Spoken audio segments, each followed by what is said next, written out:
Et le gouvernement accélère les évacuations sanitaires face au risque de saturation en Ile-de-France.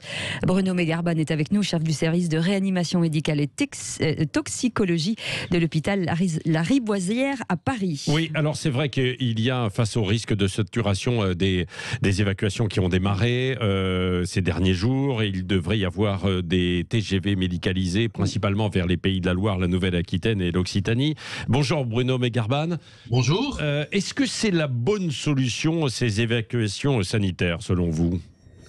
C'est une des solutions qui va nous permettre possiblement d'éviter ce fameux confinement que tout le monde redoute et pour lequel l'acceptabilité aujourd'hui de la population est devenue relativement basse. Donc effectivement, confiner alors que la population ne croit pas et ne souhaite pas adhérer à de telles mesures de restriction devient difficile. Et donc il faut tout utiliser pour éviter ce confinement.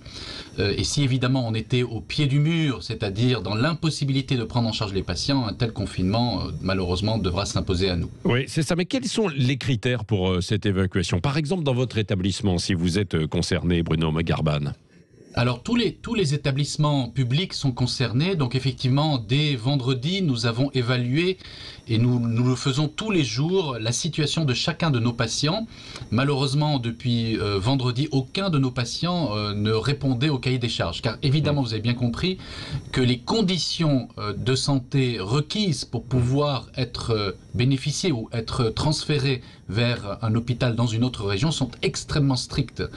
Il faut tout d'abord être en réanimation depuis un certain temps, sous-entendu avoir une situation médicale relativement contrôlée et parfaitement bien maîtrisée, oui.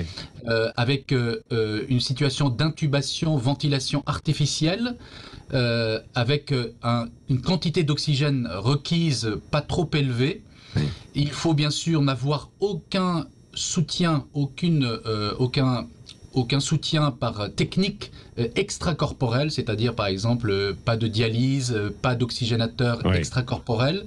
Il faut par ailleurs avoir une taille et un poids relativement compatible avec une mobilisation simple par des brancardiers pour être hissé vers l'avion. Donc c'est quelque chose d'un peu simpliste. Mais oui. Non, mais bien sûr, ça fait partie de tous ces critères, toutes ces exactement. conditions. Et puis surtout, oui. Le critère le plus important évidemment, c'est qu'une fois tous ces aspects remplis, il faut l'accord de la famille. Et c'est là où, effectivement, c'est parfois assez compliqué. Oui, bien sûr.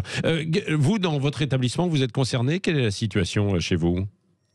Alors, dans le service de réanimation à l'hôpital Lariboisière, dans le service de réanimation médicale, donc nous avons 16 patients sur 18 qui ont la Covid-19. Les 2 autres ont une autre pathologie, tout aussi grave d'ailleurs, mais qui n'est pas liée à la Covid-19.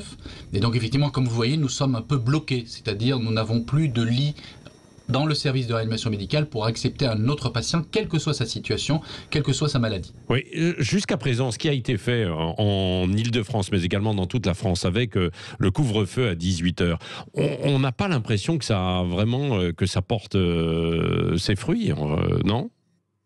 Alors, ça porte quand même malgré tout un certain effet. Oui. Pourquoi ? Parce que si on n'avait pas instauré ce couvre-feu, le rythme de contamination aurait été bien plus élevé.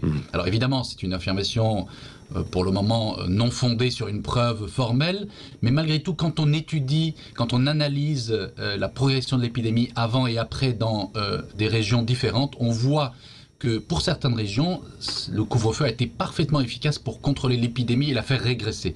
Dans d'autres, pour des raisons diverses, de taille d'agglomération, de brassage de population liée au travail, de mode de vie, d'habitation plutôt de petite taille, on va dire de conditions socio-économiques plutôt défavorables avec des populations qui n'ont peut-être pas bien compris les mesures, eh bien malheureusement le couvre-feu n'est pas suffisant pour totalement contrôler l'épidémie, et c'est le cas en Ile-de-France et dans le Nord. Et les effets des variants, quoi, notamment le variant britannique, quoi. Vous confirmez et vous avez raison, la semaine dernière, quoi. Vous avez raison, là-dessus, le variant, effectivement, modifie les boussoles, même si, comme vous l'avez noté, dans certaines régions, le variant est déjà au-delà de 80%. Parfois, il n'y a aucune reprise de l'épidémie, et dans d'autres, le variant est beaucoup plus bas, il y a une reprise plus importante. Mais c'est un facteur supplémentaire qui joue sur l'importance de l'avancée de l'épidémie. Merci beaucoup Bruno Megarban, chef du service de réanimation médicale et toxicologique de l'hôpital Lariboisière à Paris, d'avoir été avec nous, parce que je sais que vous êtes évidemment fortement mobilisé. On pense à l'ensemble du personnel soignant à vos côtés.